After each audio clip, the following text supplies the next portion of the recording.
Привет, друзья, с вами Лада. В этом видео я покажу, как своими руками сделать вот такую необычную дизайнерскую вазу или корзиночку практически из ничего. Основной материал, который я буду использовать для ее создания, это мой любимый материал – бумага. Если вам стало интересно, то присоединяйтесь к просмотру и к процессу. При изготовлении этой корзиночки я решила совместить два вида рукоделия. Это папье-маше и плетение из газетных или бумажных трубочек. Эта идея не моя, этой идеей я вдохновилась еще несколько лет назад на просторах Pinterest, когда увидела похожие корзиночки у мастеров не по плетению. Там они в качестве основы под эти корзиночки использовали сушеные тыквы и керамические тарелочки с проделанными в них отверстиями. Ни того, ни другого у меня нет. Но есть бумага, из которой можно сделать достойную имитацию основы для этой корзиночки. Ну а сейчас мы переходим к самому приятному, это к процессу изготовления этой корзиночки. Поехали! Благодарю вас за то, что смотрите мои видео до конца, и обязательно пишите в комментариях ваше мнение об этой корзиночке. Как вам понравился такой вариант? Мне будет очень интересно почитать. По технологии изготовления папье-маше бывает разным. Здесь я буду использовать простой метод изготовления папье-маше формы. Это обклеивание формы кусочками мягкой бумаги. В качестве формы, которую буду обклеивать, я подготовила глубокую тарелочку и замотала ее в полиэтиленовый пакет, чтобы форму папье-маше легко было от этой тарелочки отделить. В качестве мягкой бумаги я буду использовать газетную чистую бумагу. Это такая же газета, только без принта. Вы можете использовать и простую газету, если она у вас имеется. Рву листы бумаги на небольшие кусочки. Здесь очень важно именно порвать, чтобы края этих кусочков были рваные. И тогда, когда мы будем накладывать их друг на дружку, эти переходы не будут сильно заметны. При работе можно использовать клей, который можно сварить дома, это клейстер, но также можно использовать любой клей ПВА или лак на водной основе. В данном случае у меня лак Tex для саун, которым я покрываю свои корзиночки на финише. Клея ПВА у меня осталось немного, решила его поберечь, и для обклейки взяла этот лак, развела его водой в пропорциях 1 к 1, очень хорошо перемешала и начала обклеивать эту форму кусочками мягкой бумаги. Процесс этот не быстрый, после каждого 3-4 слоя проклейки я обязательно форму просушиваю очень хорошо, либо на солнышке, либо при комнатной температуре. Самое главное – это очень хорошо просушить форму, чтобы внутри не было никакой влаги. В процессе изготовления форма немного деформировалась, на нее прыгнул мой котик, но мне этот вариант очень понравился, и я решила не выпрямлять и оставить как есть. А здесь мне очень захотелось с внешней стороны этой формы сделать эффект мятости, мятой поверхности. Для этого я лист бумаги очень хорошо сминаю, рву на кусочки, и эти кусочки я приклеиваю на эту поверхность и пальчиками делаю вот такие складочки, как на видео. Чем больше складочек, тем интереснее выглядит сама поверхность этой формы. И все это я очень хорошо проклеиваю сверху клеем или в моем случае лаком с водой. И все хорошо высушиваю. Как только эта форма высохла, очень хорошо высохла и стала довольно-таки крепкой, я по краю этой формы, по намеченным местам проделываю отверстие с помощью этого дырокола, который я покупала в Леруа. И обзор на этот дырокол у меня был в одном видео, ссылочку обязательно оставлю в описании и в верхнем углу видео в подсказках.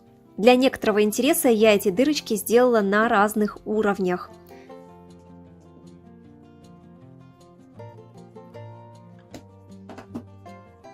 Форма основа практически готова, и осталось ее покрасить. Для этих целей я рекомендую использовать акриловую краску, ей красить легче всего такие вещи. Но дома у меня такой краски не нашлось, а нашелся вот такой красный колер, в который я добавила немного лака, чтобы при высыхании цвет закрепился и не пачкал руки. И вот такими втирающими движениями с помощью кисти с жесткой щетиной я крашу эту форму, залезаю во все труднодоступные складочки и прокрашиваю все места, в том числе и эти отверстия. И теперь с помощью губки и черной акриловой краски я наношу вот такую, можно сказать, патину на эту форму, на эти складочки, чтобы их выделить. И вот такой интересный эффект у меня получается. На мой взгляд, смотрится довольно симпатично. Как вы считаете? Напишите ваше мнение в комментариях обязательно. Форма основа для корзиночки полностью готова. И сейчас я перехожу к не менее интересному процессу, это оформлению верхней части корзиночки. И для этих целей я использую свои любимые газетные или бумажные трубочки, которые я кручу сама на тонкую спицу из чистой газетной бумаги. В своих отдельных видео на канале я показываю, как накрутить такие трубочки, как покрасить их в черный цвет и как их обработать перед плетением. Обязательно заходите в описание под видео, там я оставляю все необходимые ссылки и также оставляю ссылки в верхнем углу видео в подсказках. И переходим к оформлению верхней части корзиночки. Каждую трубочку я вставляю вот таким образом в отверстие этой формы, так как на видео. И заметьте, что трубочку я складываю не пополам, а один конец трубочки у меня длиннее, чем второй. Это делаю специально, потому что короткий конец трубочки я потом буду обрезать, он нам не нужен, он нам нужен только для закрепления. Ну а с длинным концом трубочки мы будем делать загибку. Я продела трубочки будущие стойки не во все отверстия, буду делать это по ходу плетения. И сейчас я беру 2 дополнительные трубочки, которыми буду плести первый ряд. Закрепляю их так, как на видео, прищепкой в начале первой получившейся стойки. И начинаю ими плести веревочкой в 2 трубочки. И каждую вот эту стоечку я закрепляю в своем месте вертикально и бережно оплетаю.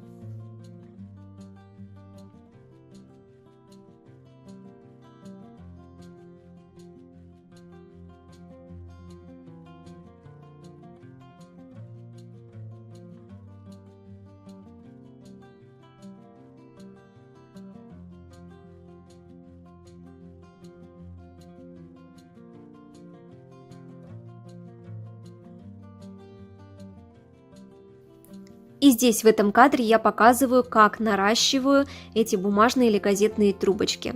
Вот таким образом я ножницами делаю срез за стойкой, складываю этот кончик пополам и вставляю этот кончик в начало следующей трубочки, капнув в это начало внутрь клея.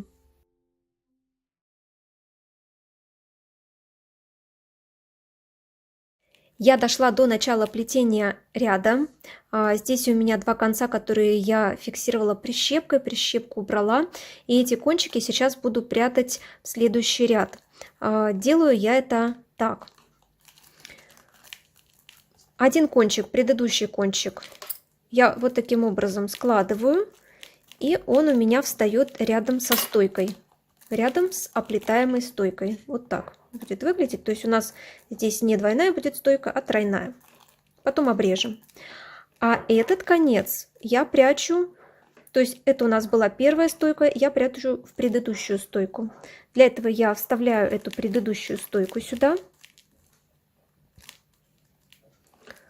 Здесь также сгибаю этот кончик. Он у меня встает рядом с этой двойной стойкой новой. Так.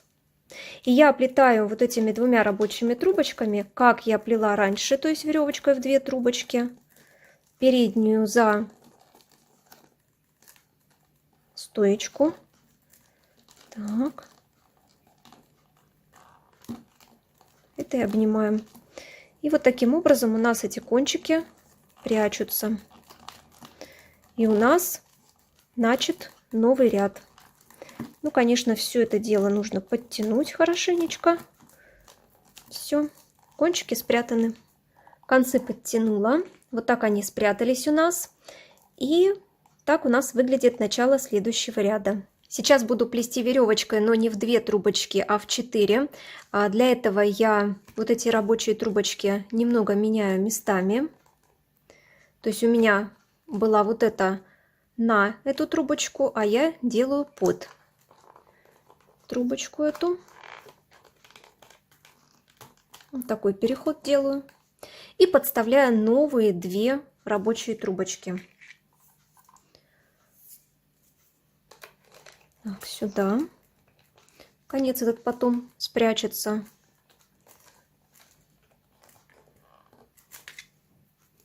И вот сюда.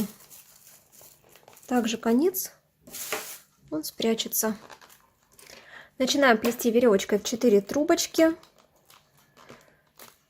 Так.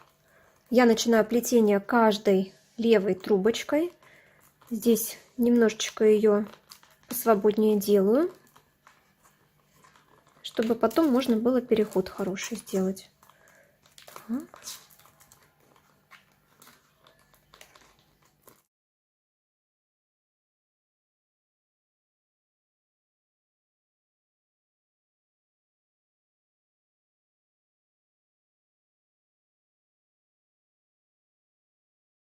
Дошла до начала ряда. Здесь у нас начальная стойка, от которой идет первая рабочая трубочка. И я немного подрезала уже два кончика тех трубочек, которые я подставляла для плетения веревочка в 4 трубочки. Здесь делаю переход на следующий ряд. Переход делаем, начиная с каждой правой крайней трубочки. Переход делаем на следующий ряд.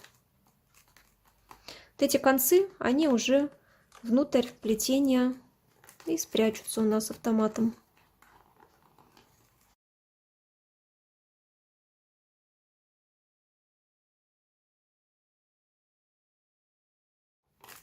Так, переход на следующий ряд сделан. И мы можем продолжать плести веревочкой в 4 трубочки следующий ряд. Здесь также мы начинаем с самой крайней левой трубочки и плетем дальше. Заводим ее за 1, 2, 3 за 4-ю стоечку. Немножечко здесь посвободнее делаем и плетем дальше. Здесь, как вам нравится, вы можете плести, сужая плетение. Все зависит от той формы из папье-маше, которую вы изготовили. То есть это могут быть какие-то зауженные вазочки, тогда да, тогда нужно сужать плетение. А здесь я плетение не сужаю, плету вот как оно у меня располагается. Я плету уже 3-й ряд веревочкой в 4 трубочки, но это будет последний ряд. Перед тем, как закончить, я сделаю следующее. Вот я дошла до места, где у меня у формы идет небольшое поднятие стенки, где-то на сантиметр. И здесь я хочу визуально еще больше поднять это место. Для этого я здесь какой-то участок, вот совсем небольшой, проплету веревочкой в 4 трубочки дополнительный. То есть я подставляю новые рабочие трубочки в этом месте. Подставляю следующим образом, вот так как на видео, то есть концы у меня уходят сюда вовне, вот так. То есть потом они будут прятаться с этой стороны. Даже вот так можно сделать. Вот раз, конец сюда прячется. Следующее у нас идет раз, конец сюда прячется. Так. То есть за стоечку я прячу рабочую трубочку, и, соответственно, конец у меня перед предыдущей выскакивает. Вот таким образом. Так, и проплету сейчас вот с этого места веревочкой в 4 трубочки. Вот таким образом. Вот эти рабочие я пока не трогаю. Эти рабочие у меня от ряда, а это вставленные для такой вставочки дополнительный.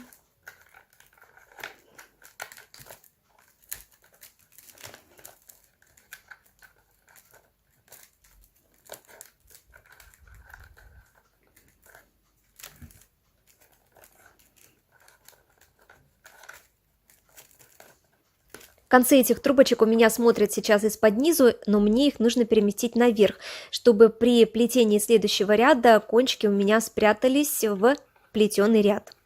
Делаю следующее, как на видео. Беру левый крайний конец трубочки, завожу его за стойку поверх следующих двух под правый крайний конец трубочки. Беру левый крайний конец трубочки, завожу за стойку поверх следующего конца трубочки под 2 крайних правых конца трубочки. Ну и последний конец трубочки, который остался, я завожу за следующую пустую стойку под все остальные концы трубочек. Дополнительная вставка из веревочки в 4 трубочки у меня получилась. И сейчас я возвращаюсь к тем рабочим трубочкам, которые плела прошлый ряд.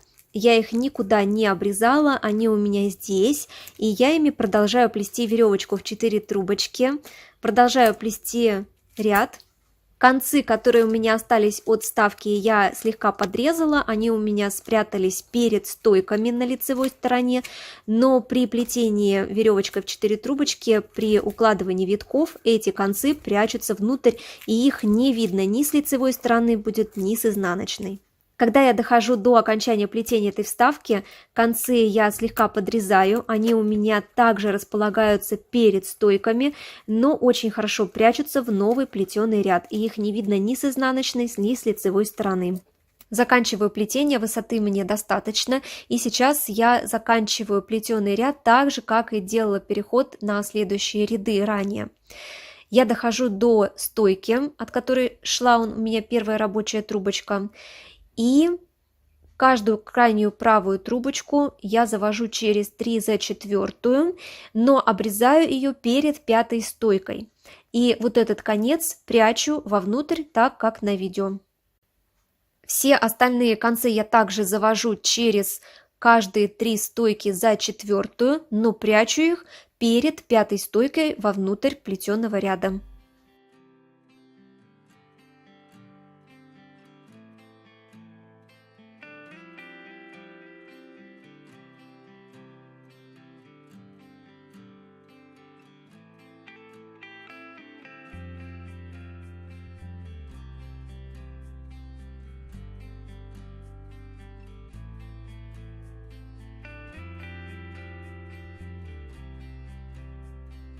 Теперь я обрезаю под корешок, под нолик каждую короткую трубочку из пары стоек. Черной акриловой краской с помощью кисточки с жесткой щетиной я маскирую все эти срезанные места, чтобы не было видно белых срезов. И теперь перехожу к загибке. Каждую стойку я сначала завожу за каждую вторую, вот таким образом, как на видео.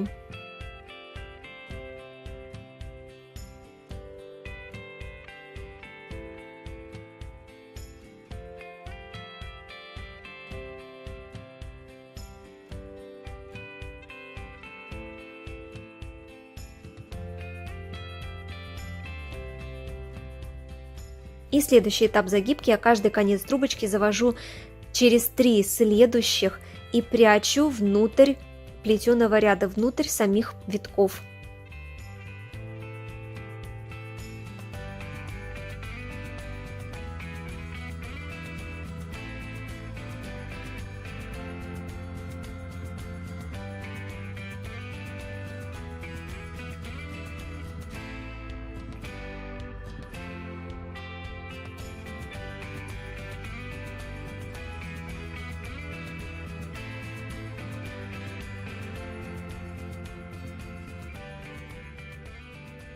В предыдущем кадре я сняла плетение загибки как бы сверху, и может быть было непонятно вам, куда я прячу концы от этих стоек.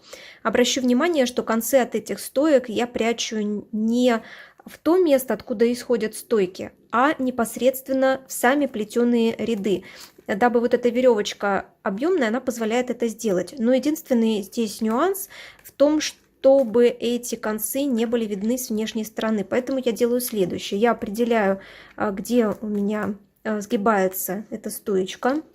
Дальше я определяю высоту вот этого плетеного ряда. Ну, тут 2 плетеных ряда. Срезаю под небольшим наклоном от себя и вставляю. Таким образом, вот этот конец, он у меня прячется за этот ряд и вот за второй. И из второго ряда изнутри он не вылезает, как и из первого ряда. То есть вот в эти 2 ряда прячется, и все. Все то же самое я проделываю и со следующими стоечками.